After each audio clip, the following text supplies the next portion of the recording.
Louange au Créateur de l'univers, salutations de paix, de vie, de force et de santé à tous.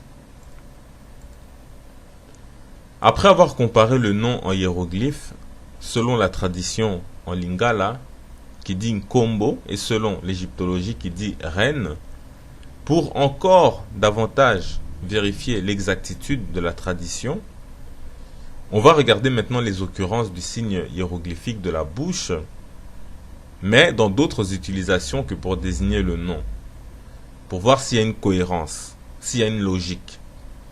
Pour cela, on va rester sur la même page où on nous dit que le terme petit, comme par exemple un petit animal ou un petit garçon, s'écrit exactement en fait de la même façon que le nom, c'est-à-dire avec le dessin de la bouche et avec le dessin du filet d'eau. Donc les lettres R et N selon les égyptologues. Mais que dit la tradition? Eh bien, elle nous dit que le terme petit se dit muke, munke en lingala. Et sans le préfixe mu, on dira nke. Donc c'est ça la racine du mot. Ceci étant dit, interrogeons maintenant les hiéroglyphes. On rappelle que la bouche en lingala se dit munoko. Ou bien sans le préfixe mu, cela donne noko. Ou ko en abrégé. Ça dépend si on veut garder le N ou bien si on veut le retirer. Nko et ko, c'est la même chose. Ensuite, on a le filet d'eau, la mer ou l'océan, etc., qui se dit mbu en lingala. Mais en abrégé, on peut dire mu, c'est-à-dire on peut retirer le B. Un exemple qui est bien connu, c'est le terme soit loué, qui se dit okumbama, mais que l'on prononce plus souvent okumama en abrégé. Pour vérifier, il suffit de taper ce terme-là, okumama, sur YouTube et vous allez tomber sur une multitude de chansons religieuses en lingala avec ce titre-là. Donc le terme mbu peut se dire mou. Et d'ailleurs, il est curieux que les égyptologues qui affirment que le filet d'eau représente la lettre N sont les mêmes en fait qui affirment que les eaux, l'océan ou la mer en égyptien se dit mou. Et on sait qu'en lingala c'est aussi mai, mbu, mou, etc. Bon, cela donc est tout de même assez curieux. Toujours est-il qu'en lingala on peut dire mbu ou bien on peut dire mou. Ainsi, maintenant on peut compléter donc notre analyse par addition de l'eau mbu ou mou avec la bouche munoko ou bien munko qui donne ko en abrégé sans le préfixe. Le résultat nous donne munko. Donc on se retrouve à nouveau avec le même terme que la bouche munko. Donc ce qui démontre que l'on pouvait très bien aussi procéder par fusion des deux mou de l'eau, donc mou, et de la bouche munoko. On aurait pu les fusionner. Mais on a vu que ici déjà, avec cette autre méthode, ça fonctionne bien. Ainsi, avec munko, on a pour racine consonantique MNK. Et on a dit que le terme petit en lingala se dit muke ou muke, avec pour racine consonantique donc MNK aussi. Donc munko ou munke, c'est du pareil au même, c'est la même racine consonantique MNK. Donc on peut l'écrire de la même manière. Donc à vous de juger si la tradition a été fidèle et a bien fait son travail. Mais pour nous, la sentence est très claire. Nous pouvons aussi rapidement jeter un œil sur deux autres graphiques que nous avons déjà vus, donc on va juste les passer rapidement en revue. Il s'agit du disque solaire Ra en tant que le jour et en tant que la manifestation de la divinité.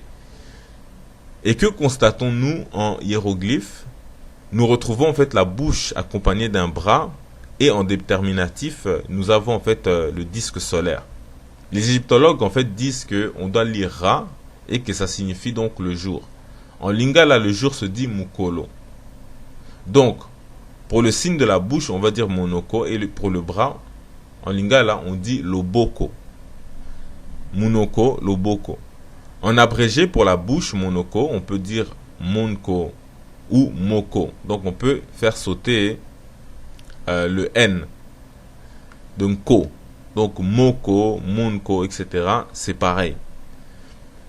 Et si on garde du bras le boko, le son lo, donc on conserve le son lo en réserve, Il ne reste que boko. On a dit qu'on peut transformer le B en M, qui donne moko.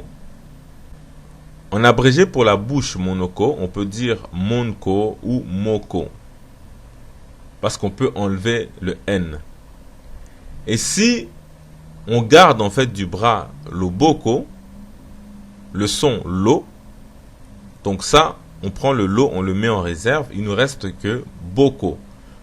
Et on a dit qu'on peut transformer le B en M, donc ce qui donne moko, comme ce qui reste en fait de la bouche en abrégé, pour le boko, le bras. Du coup, on peut fusionner les deux pour ne faire qu'une seule fois mo, pour ne faire qu'une seule fois moko, et ensuite on ajoute le son lo du bras que on avait en fait gardé en réserve, ce qui donne bien mokolo, c'est-à-dire le jour en lingala. Enfin, pour être complet, on peut rapidement regarder le signe que les égyptologues appellent Ra, mais qui cette fois-ci exprime en fait la manifestation de la divinité, notamment par la lumière du soleil. Et la différence avec le signe du jour, c'est que le disque solaire fait partie de la lecture, et à la place en déterminatif, nous avons un vieillard assis. Bien que l'on pourrait développer plusieurs sens de lecture, les sons restent en fait les mêmes et gardent la même cohérence. Par exemple, la lumière du disque solaire Nkolo plus la bouche et le bras qui donne Mukolo, le jour. Nkolo, ce qui donne Nkolo ya Mikolo, c'est-à-dire ou bien Kolo Mikolo ou bien Kolo ya Mikolo, c'est-à-dire celui qui possède de nombreux jours. Parce que Mikolo, c'est Mukolo au pluriel tout simplement. Donc Nkolo Mikolo, c'est-à-dire le propriétaire, le possesseur des jours, donc celui qui a la domination des jours, à qui appartient les jours. Donc, en clair, un ancien, un vieillard. Et ce n'est qu'une lecture parmi d'autres, mais qui se complète de manière tout aussi cohérente. Mais, on voulait juste garder les occurrences, parce qu'on est parti du nom, et puis on est passé à petit, etc.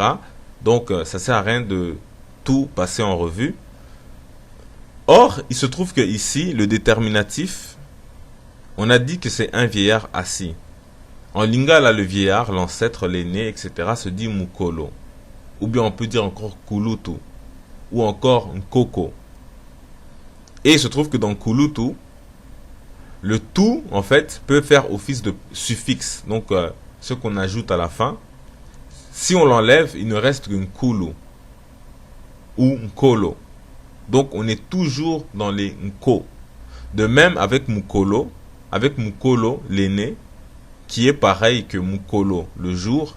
Et enfin, on a un Koko, qui possède aussi le Nko, que ce soit de la bouche Munoko, que ce soit du jour Mukolo, ou que ce soit du tréau Nkolo. Donc, Nkoko.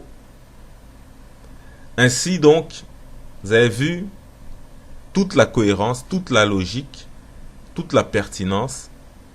Maintenant, c'est à vous de juger si la tradition tient la route par rapport à ce que nous avons vu et par rapport à l'égyptologie. Paix, vie, force et santé en salutation.